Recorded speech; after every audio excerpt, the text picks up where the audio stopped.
Ano po pagkakaiba ng high cholesterol sa babae at high cholesterol sa lalaki? Merong pagkakaiba. Sa sintomas, sino mas delikado? Mas delikado ba ang cholesterol ng babae o cholesterol ng lalaki? Titingnan natin. Parang ito, sample lang. Pag sa babae, mas common tong santelasma. Cholesterol yan cholesterol sa mata. Kaya pag may nakita kayo sa mata na parang may taba-taba na madilaw-dilaw, yan usually, halos sure ka na mataas ang cholesterol niya. So ano ang difference sa lalaki at sa babae? Lilinaw natin. Pag sa babae kasi, ang babae may estrogen Okay? Ang estrogen ng babae, habang nireregla sila hanggang mga 50 years old, 45 to 50 years old. So habang nireregla ang babae hanggang 45 to 50, medyo mas ligtas sila. So, ang babae, mas hindi naka-heart attack ng edad 45 pabata. 20 to 45, mas ligtas. Kasi yung estrogen, protective siya sa puso. At habang may estrogen pa ang babae, tumataas ang good cholesterol. Okay? So, less risk factor ang babae. Pero ang lalaki, pag mataas ang cholesterol sa batang edad, 30, 40 years old, pwede na ma-heart attack sa batang edad. Kasi walang estrogen ang lalaki. Ang mga babae lang ang nagkakaiba ganito. Pag nabuntis, okay? Habang nabubuntis ang babae, medyo tumataas ang risk. Habang buntis lang.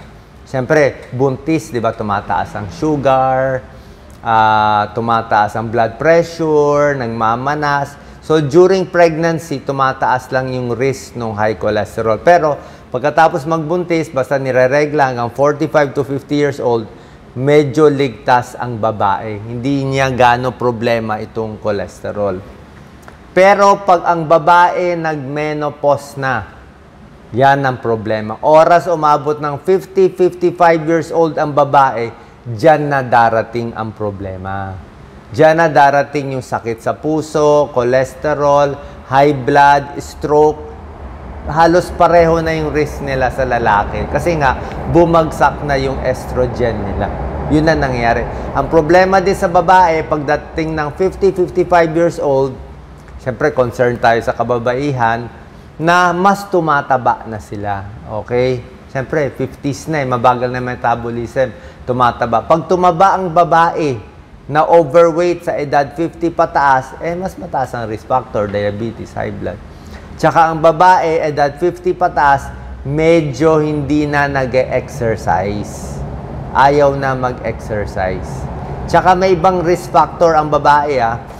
Ang kakaiba pa dito, ang risk factor ng babae, tulad na sinabi ko, pregnancy, at ang babae, meron ding PCOS. May tendency magka-PCOS. Polycystic ovary syndrome. Ang PCOS, tumataas din yung cholesterol. Kasama yon. Okay? So, yun ang pinaka-difference. Pero sa lalaki, habang bata pa, di at risk ka na. Tuloy-tuloy. Tuloy-tuloy yung risk ng lalaki at babae. Isa pang difference, itutuloy ko na. Usually, ang babae, ito sa Amerika to mas hindi nabibigyan ng gamot sa cholesterol.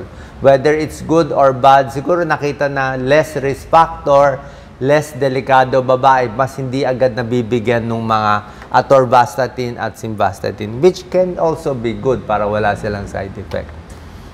Bakit tumataas ang cholesterol natin, lalaki o babae? Namamana. Okay? Lalaki, mas smoker, pero marami ng babaeng smoker Smoker, alcohol, risk factor din yan. Kasi ito nakakabara sa ugat, hindi maganda sa puso, sa utak, kaya bad din sa high cholesterol kasi pwede ma-heart attack. Junk food, nanay taga-ubos ng pagkain, di ba? May pag-aaral sa Pilipinas, mas overweight daw. Check nyo, I think FNRI said yun. Mas overweight ang babae kaysa sa lalaki. Siguro, inuubos nila yung tira-tira ng anak. Tsaka pag mahilig sa junk food ang babae, yun din. After menopause, nandun na yung risk. Lazy, laging nakaupo daw. Okay? Ito, lalaki, babae. Parehong problema. Junk food, pareho naman problema. Thyroid problem, minsan babae din more thyroid problem. So, sintomas, ito sa antelasma, kung merong ganyan lumalabas cholesterol sa balat, lalaki, babae, pero napapansin ko more sa babae nakikita to. Hindi siya matatanggal mahirap operahan to. Usually nilalagyan nila ng makeup.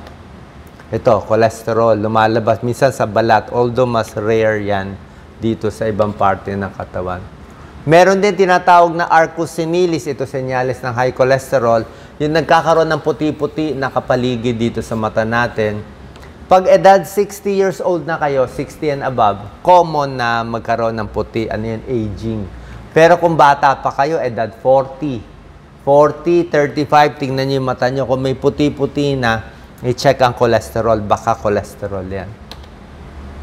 Actually, pati sa mata mismo, pwede rin magkaroon ng signs So, mas pagod, other signs. Meron pa ibang signs ng high cholesterol na hindi gaano napapansin bukod sa blood test. Kasi nga, cholesterol pwede magbara sa puso, pwede magbara sa utak. So, bukod sa stroke and heart attack, pwedeng medyo memory problem. So, humihina yung utak, baka nagkakaroon ng mini stroke, memory loss, pag matagal ng mataas cholesterol, headache, possible, manhid sa kamay, manhid sa paa, siguro kung barado na yung mga ugat. Ito medyo malala na. Chronic fatigue, laging pagod, fatty liver, pwede rin, fatty liver, nababalot ng taba yung atay. May ibang nagsasabi may digestive issues, breast tissue, mas kumakapal pero hindi pa ganun kadali, ganun kasigurado. Vision problem, may problema sa paningin. Usually sa diabetes, sa high blood, lumalabo yung paningin. Irregular menses, hindi sigurado. Depression, mood swings, parang may connection din sa high cholesterol. Parang may connection. Ito yung mga medyo new symptom. New symptom. Ito, yan o. High blood, diabetes, usually magkakasama yan Magkakasama yan. Parang napakyaw Sama-sama syndrome X. Pag may high blood ka, may diabetes ka, may uric acid ka, madalas may cholesterol problem ka rin.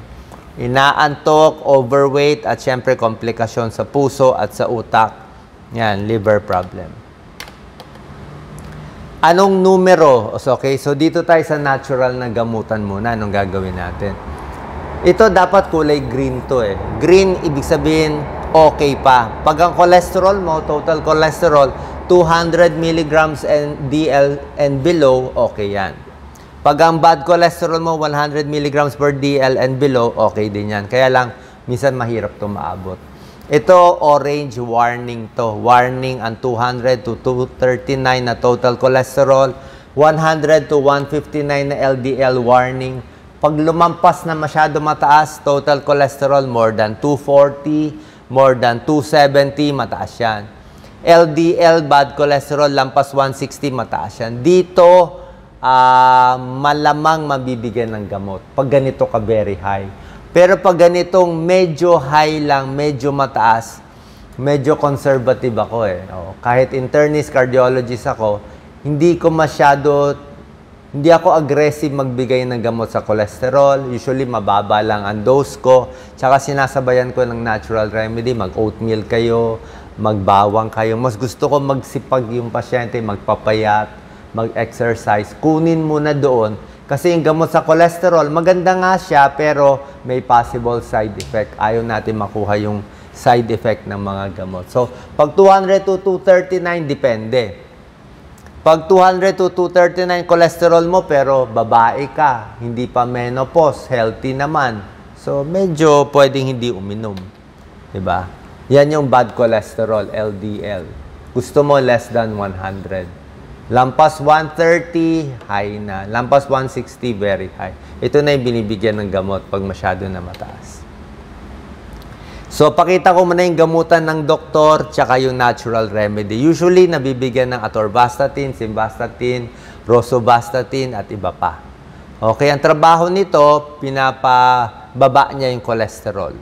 Okay, binablock niya yung pag-produce ng liver ng cholesterol. So, ano muna pros and cons, benefit and side effect. Benefit niya, mas na lumiliit yung mga bara. Oh, na mas lumiliit yung bara. Pero hindi talaga 100%, mga ilang percent lang na napapaliit niya. Pero may side effect din siya. Ayan, oh. So kung ito yung ugat natin sa puso, sa utak, pag bata pa tayo, ang linis, ang ganda. Ang ganda ng daloy ng dugo. Very nice. Pero ito, pag naninigarilyo ka, mahilig ka kumain ng taba, ayan, oh, nagbabara na, nag-iipon na. Pag ganitong stage, ang dami na naipon. Konti na lang yung daloy ng dugo, oh. Dumadaan pa rin naman. Kumbaga sa water faucet, dumadaan pa tubig nyo, pero mahina na yung daloy. So, mga 60% barado na to. Yan. So, ito, medyo delikado na yan. Pag nagbara yung ugat mo, heart attack na to. Ito, heart attack, stroke na. Wala na, hindi na pumapasok yung dugo. So, yung gamot sa cholesterol at yung mga natural remedy natin, nababawasan niya. Medyo numinipis. Konti lang yung pagnipis eh. Kung ito yung bara ng taba, pag uminom ka ng gamot sa cholesterol, medyo na-flat lang niya. Yan, oh. Itong makapal sa baba, na-flat lang niya konti. Na-flat niya. Sino yung dapat bigyan? Okay? May mga tao, may tulong yung gamot. Okay? May pag-aaral kasi siya. Dito muna tayo sa positive. Pero usually, binibigyan, pag na-heart attack ka na-stroke ka na mismo, yung kailangan na bigyan. Kasi nagbarado na eh, wala nang choice. Na-angioplasty ka na, binuksan na yung mga ugat mo sa puso, na-bypass ka na, inoperahan ka na dahil sa bara sa puso, barado na yung ugat mo sa kamay, sa paa. Okay, lagi na sumasakit ang dibdib na proven na sakit sa puso. May diabetes, usually mas binibigyan din. O may lahi kayo. Ang lahi nyo ng high cholesterol, very high. Parang kung 300 ang cholesterol mo.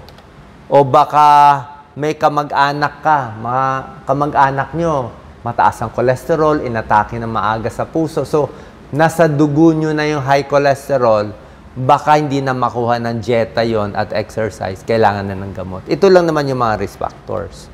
Pero tulad ng sinabi ko, kung sa karamihan ng tao, kung sa babae at wala ka pa namang menopause, 45 or younger ka pa lang, hindi ako masyado aggressive magbigay ng gamot.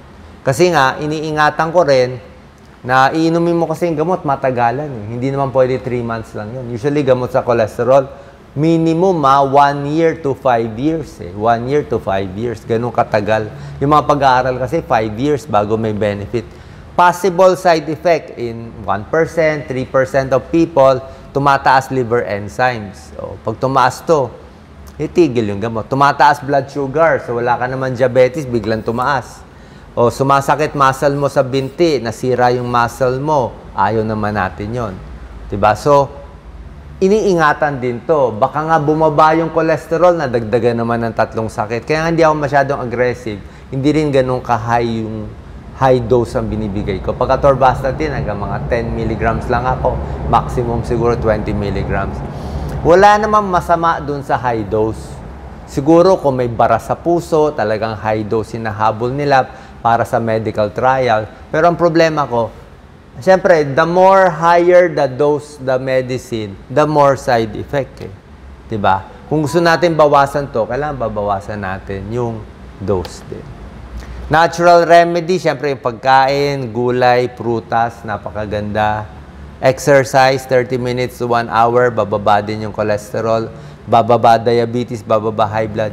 Isda, pwede kumain 5 times in a week. Ito, X to eh. Ingat sa baboy, baka, taba. Limit red meat, processed foods, chicken, fish, pwede. Ito medyo bawas-bawas.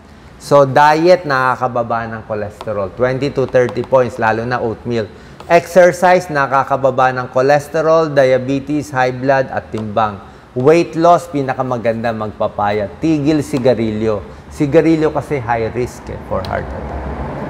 Oatmeal, napakaganda.